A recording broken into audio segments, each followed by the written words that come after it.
నారుమడి యాజమాన్యం చేపట్టేటప్పుడు వాళ్ళు తీసుకోవాల్సిన జాగ్రత్తలు మనం చూసుకున్నట్టయితే నారుమడి ఎక్కడైతే మనం ఎంపిక చేసుకుంటామో నారుమడిని చేస్తామో అక్కడ పశువుల ఎరువును బాగా మాగిన పశువుల ఎరువుని ఎక్కువగా మనం నారుమడికి ఇవ్వాలి.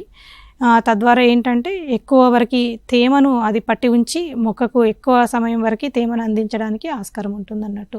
సో ఈ నారుమడిని 15 సెంటీమీటర్ల ఎత్తులో ఉండే విధంగా, అదేవిధంగా 4 మీటర్ల పొడవు 1 మీటర్ వెడల్పు ఉండే విధంగా నారుమడిని మనము ఏర్పాటు చేసుకోవాలి.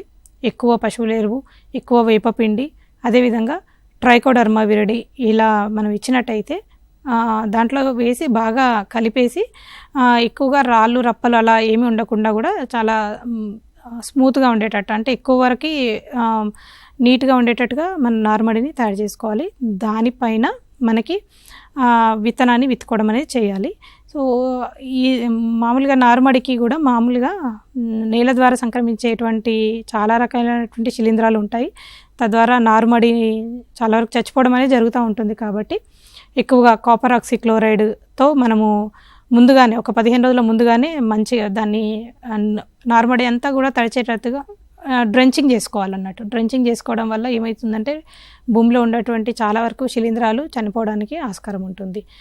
కొన్నిసార్లు కొంతమంది రైతులు పాలిథిన్ షీట్తో కప్పి ఉంచి కూడా దాన్ని శుద్ధి చేయడం అనేది జరుగుతుంది. తద్వారా కూడా లోపల ఏదైనా హానికారకమైనటువంటి శిలీంధ్రాలు ఉన్నా కూడా చనిపోవడం జరుగుతుంది. ఆఖరి సమయంలో మాత్రం బాగా మాగిన పశువుల ఎరువు, ట్రైకోడర్మా విరిడి, వేపపిండిని, అదేవిధంగా 1 కిలో నుంచి 2 కిలోల వరకు ఈ డిఏపి అదే భాస్వరం ఎరువులను మనకు ఆ నారుమడికి అందించాలి.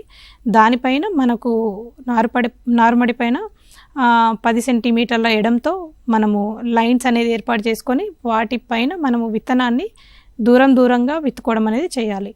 మనము ఈ దగ్గరగా విత్తనాన్ని విత్తుకున్నప్పుడు ఏమవుతుందంటే ఎక్కువ కాంపిటీషన్, అంటే వాటికి న్యూట్రియంట్స్కి కానీ వాటర్కి కానీ కాంపిటీషన్ ఏర్పడి మనకి అవి చాలా పల్చగా హెల్దీగా లేకుండా పెరగడం అనేది జరుగుతుంది. కాబట్టి దూరంగా విత్తనాన్ని విత్తుకోవాలి. అదేవిధంగా మనకు విత్తనం యొక్క కాస్ట్ కూడా, దాని ఖరీదు కూడా ఎక్కువగా ఉంటుంది. కాబట్టి సో విత్తనం చూసి చాలా దూరంగా విత్తుకొని తర్వాత దానిపైన మనము పల్చటి ఇసుకతో కానీ లేదంటే వర్మి కంపోస్ట్తో కానీ కప్పి ఉంచుకోవాలి.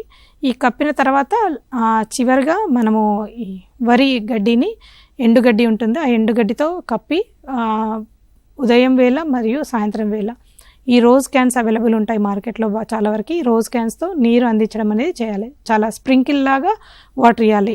లేదు అంటే దాంట్లో నుంచి విత్తనం అనేది రీప్లేస్ అవుతుంది, అక్కడ నుంచి వేరే ప్లేస్కి వెళ్ళిపోవడానికి ఆస్కారం ఉంటుంది. కాబట్టి మామూలుగా చలకరిచ్చిన అంటే నీళ్ళంతా కూడా స్ప్రింకిల్ లాగా వాటర్ ఇస్తూ ఒక 3 డేస్లో మనకి మొలక రావడం అనేది స్టార్ట్ అవుతుంది. అప్పుడు దానిపైన ఉన్నటువంటి ఎండుగడ్డిని తీసేసి మామూలుగా ఉదయం వేళ సాయంత్రం వేళ కొద్దిగా నీరు అందిస్తూ ఉండాలి. మనకి ఈ నారుమడి పెరిగే దశలో కూడా మనకి నారు అక్కడక్కడ కులిపోవడానికి ఆస్కారం ఉంటుంది. కాబట్టి ముందు జాగ్రత్త చర్యగా కూడా నారు నాటిన 10 నుంచి 12 రోజుల మధ్యలో కూడా మనము నారుమడికి ఈ కాపర్ ఆక్సిక్లోరైడ్ 3 గ్రాముల చొప్పున లీటర్ నీటికి కలుపుకొని మనము కొద్దిగా నారుమడి అంతా కూడా తడిచేటట్టుగా మనము కార్బెండిజం కానీ 1 గ్రాము లీటర్ నీటికి కలుపుకొని నారంతా తడిచేటట్టుగా నీరు అందించినట్టయితే ఈ నారుకుళ్ళు తెగులు వ్యాప్తిని తగ్గించవచ్చు.